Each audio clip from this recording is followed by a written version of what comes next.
Hi, you with Julian on the Brown Note and a review of Tomu DJ's second album, I think, Half Moon Bay. I don't really know anything about them. I believe her to be as guesswork, Japanese heritage American living in California. Well, not the California bit, you don't really pick that one. But that's always fraught with danger, isn't it? Thought this was interesting from Pitchfork on her first album.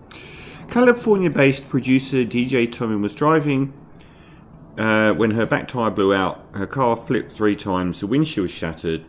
Though she walked away relatively physically unscathed, the accident left her with psychological trauma and eventually a brief period of psychosis, leading her to turn to music, which is a pretty interesting start. I didn't hear that one.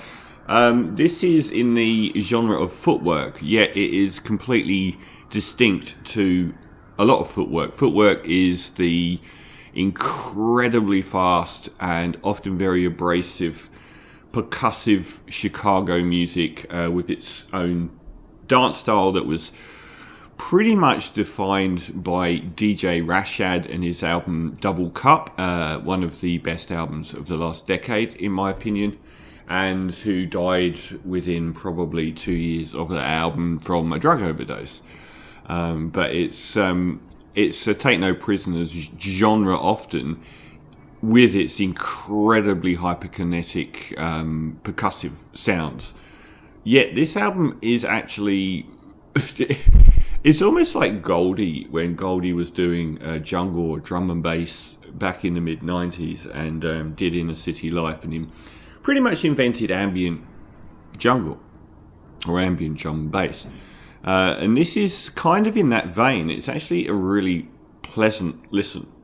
So the album Half Moon Bay, it's not particularly long. I think most footwork projects can be quite short because it can become oppressive if you're getting hammered that heavy, but you just don't hear. So, like the opening track, New Body, and these washes of synths.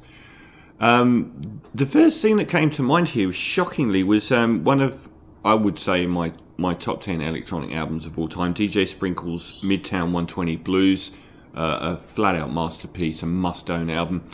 And it's got this really warm ambient bath of synths going on. It's not a headache-inducing album. It's a very organic-feeling album. The normally very sort of front and center jittery footwork drum sounds aren't obtrusive here at all. It's really, really quite nice to listen to. Optimistic is, some of the tracks do have a bit more of a kick to them, a bit more muscular percussion on the second track.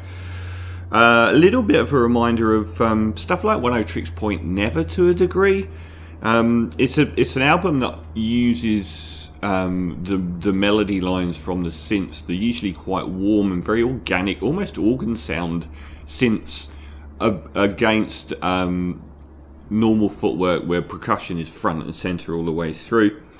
Lost Feeling is really interesting. The third track has sort of like like openers sounding like a sort of like a stadium trance track. Yet once you actually listen to it for a little bit, it actually is an icy tundra. It's not like this huge arena sort of crowd noise. It's actually this icy tundra going in the background.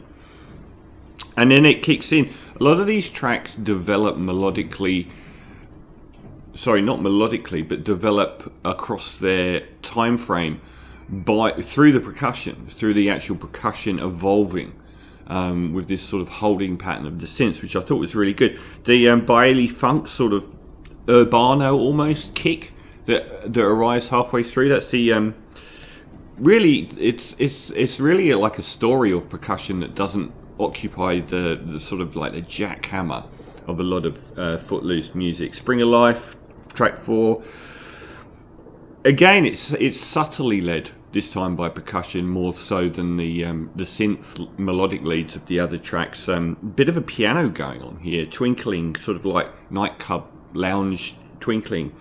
And it's probably the closest on the album to DJ Rashad but still having that DJ Sprinkles sort of warm ambient bath going on, and even a little bit of minimal techno. There's the title track is indicative of most of the tracks on the album, Half Moon Bay. That it's got this sort of like there's a track called Sunrise, but Sunset. I think, is it Sunrise or Sunset? Sunsets. But none of this album really feels like that sort of, romantic sort of sunset vibe, or, that sort of Ibiza vibe. It's much more sort of melancholic mid-morning vibe, if anything, which I think works in its favour. Bit of a John Hopkins vibe on that track. And Bumpville, one of the shorter tracks, but it's got nothing to do with Footwork at all. It's got some really complicated percussive sounds and drum patterns on it, which reminded me a little bit of Orbital, the UK legends, as well as Trenty Mola, what he was doing back in sort of around 2007, where he did an unbelievably great double album collection, which I cannot remember, but that was a great album as well. So this is it's a beautiful listen. It's really well sequenced, and I found that the percussive work grew in complexity on most of the tracks and was used to sort of tell a story on most of the tracks. The sort of organic synth patterns would sort of hang in the air, and it would be the drums that would change throughout the tracks. I thought this was probably my favourite electronic album of the year. I thought it was a really, really solid listen, very repeatable, and it's not an album you'd stare at as much as having the background, and that it will keep rewarding as you notice the subtle changes to the drum patterns, and it's very melodic. It's very calming, which is not something you'd say about Footwork ever. So I thought Tomu DJ Half Moon Bay, a really, really strong album. I'm going to give it 8.5 out of 10.